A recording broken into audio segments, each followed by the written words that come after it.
And the value of American business depends on how much it delivers in cash to its owners over between now and Judgment Day, and I don't think it changes in 10% in a 2-month period if you're looking at it as a business. Now you've got anything can happen in markets. I mean, anything can happen in markets, and that's why they don't ever borrow money against securities. That markets don't have to open tomorrow. I mean, you can have extraordinary events. So I think to some extent you can get some of the instruments that people don't understand very well that have a lot of firepower in them. Like and the volatility index can trigger. Things that are tied to that. The idea of people taking a position, and they're gambling. They're not investing. Nobody's investing when they buy, some supercharged index on how the VIX does or something like that. They don't need it in their life. It's an unnecessary.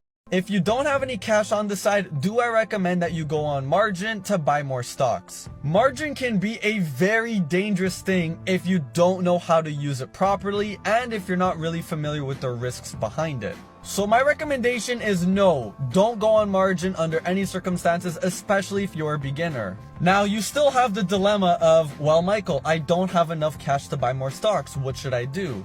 One, you need to be more proactive. Start reserving at least 5 to 10% of your portfolio in cash at all times. The second thing you can do is sell some of your stocks in order to buy other ones that you believe have more growth potential going forward. You can either take profits on really speculative stocks that you're up on, or you can cut your losses on complete losers that are most likely not going to recover. And utilize that cash and buy solid companies that you believe have the best potential going forward. Here's how people buy stocks with no money. It's something that we call margin. It's technically a loan from your brokerage. So if you want to buy $100,000 worth of a stock, but you only have $50,000, you can buy $50,000 worth of that on margin. Warning though, this is very dangerous and no one recommends it. Let's say you buy $100,000 worth of that stock and $50,000 of it belongs to the brokerage.